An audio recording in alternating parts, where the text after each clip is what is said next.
We're getting in some breaking inputs from Jammu and Kashmir. The separatist leader Shabir Shah's Srinagar house in Jammu and Kashmir has been attached under anti-money laundering law in case linked to funding of terror activities. And this has been done by the Enforcement Directorate. The Enforcement Directorate is now after Jammu and Kashmir's separatist leader Shabir Shah. His Srinagar house has been attached under anti-money laundering law in a case linked to funding of terror activities. Remember, as far as terror activities and funding is concerned, the Enforcement Directorate has been very seriously looking into the entire matter. Let's quickly go across to Ashish Mehrishi, who tracks the ED for us. Ashish, if you could share the details with us, please. So, if you remember, there is a case, which is a very old case. In 2007, the Enforcement Directorate registered a case after Delhi Police Special Cell registered a case of, a person named Ahmed Wani. He was basically, Ahmed Wani was apprehended with around 63 lakhs in cash. And, not only cash, there was certain, arms and ammunition also found in his possession. So, at that point in time, the Enforcement Directorate decided to register a case against Shabir Shah, because during questioning, Ahmed Wani had accepted that the money out of the 63 lakh rupees recovered, he was supposed to give around 52 lakh rupees to Shabir Shah.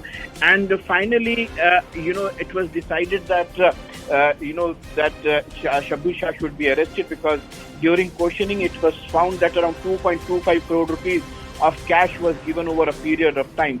Now, interestingly, when the investigation happened, it was found that this money was coming from Hawala route, and majorly his links were found with a terrorist organization called Hizbul Mujahideen, which was operating out of Pakistan. And this money was basically coming from Pakistan into India through various Hawala channels. So finally, it was a money laundering case in which he was arrested. And finally, because we all know that the proceeds of crime, the Enforcement Directorate under PMLA has the right to attach the asset. And in this case, they have decided to attach his Srinagar house. Ashish, there are also reports which indicate his active involvement with activities of fueling unrest in Kashmir by ways of stone pelting. That was a major issue for the valley. Having said that, processions, protests, bands, hartals and other subversive activities as well. If you could throw more light on the kind of role that he's played. So basically, he was getting huge amount of money from Pakistan. That is what the Enforcement Directorate has claimed. And this money was basically used for various activities which were anti-national in nature, especially in the Kashmir Valley. So that is why, because this, it's 2.25 crore rupees is huge amount. That is what Ahmed Wani, when he was arrested by the Delhi police and subsequently questioned by the Enforcement Directorate as well, it was found that in a short span of time, the money that was coming from Pakistan landed into the hands of Shabir Shah. And finally, Shabir Shah was using these activities for anti-national activities in Kashmir Valley, for creating some sort of unrest, some sort of, protest, some sort of stone pelting and various other activities. So ultimately, we all know that Shabir Shah is behind the bars. The court has denied bail to him, and multiple attempts have been made by him to get bail, but the court has not given him bail. And finally, we all know that Prevention of Money Laundering Act allows the Enforcement Directorate to attach the assets. So, this current attachment is basically under Prevention of Money Laundering Act, where his house stands attached to under the Prevention of Money Laundering Act by the Enforcement Directorate. Ashish, to refresh the memory of our viewer, it's also important to talk about how this money laundering case against Shah stems from an FIR that was filed by the NIA back in 2017. That was against the LET chief Hafiz Saeed. It's important to also establish that link that Shah has with these Pakistan-based terrorist organizations like LET, even Hizbul Mujahideen. So, we all know that, the people who are basically, operating out of Kashmir were supposed to be separatist leaders. They were basically getting huge amount of funds. And we all know that, even in the ED charge sheet that was filed in 2017, it was very clearly mentioned that Shabir Shah was directly in touch with the Pakistan-based terrorist Hafiz Saeed. And, we all know what role Hafiz Saeed has been playing and in the terror world.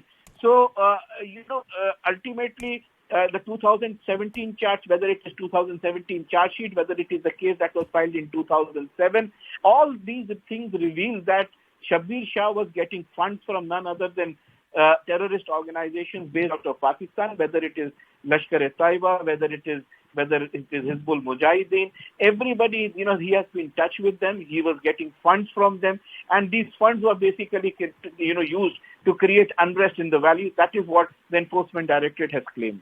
Absolutely, and Shah is just one part of that entire nexus of Jammu and Kashmir separatist leaders who are being tracked constantly by the Enforcement Directorate, because we know that Saeed Ali Shah Gilani, even his son-in-law Altaf Shah, were being tracked by the ED. Important to talk about the kind of role these separatist leaders have been playing as far as money laundering or even receiving terror financing from Pak-based terrorist outfits are concerned.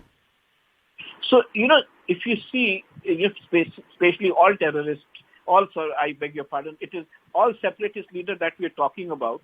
There is no source of income for them.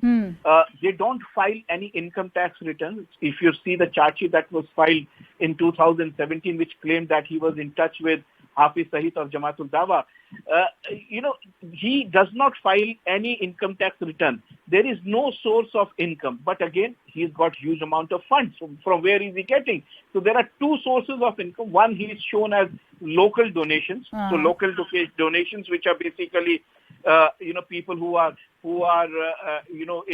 work in tandem with separatist leaders. And second source of income is, which is again, to mention that the major income is coming from Pakistan, where, these terrorist organizations are funding separatist leaders in India, and they want to create unrest in the valley. So here, whether it is 2007 case, whether it is 2017 charge sheet, everything brings out to one thing, that, these separatist leaders are basically getting funds from Pakistan-based organizations, whether it is Lashkar-e-Taiba, Jamatul Dawa, or all right. All right.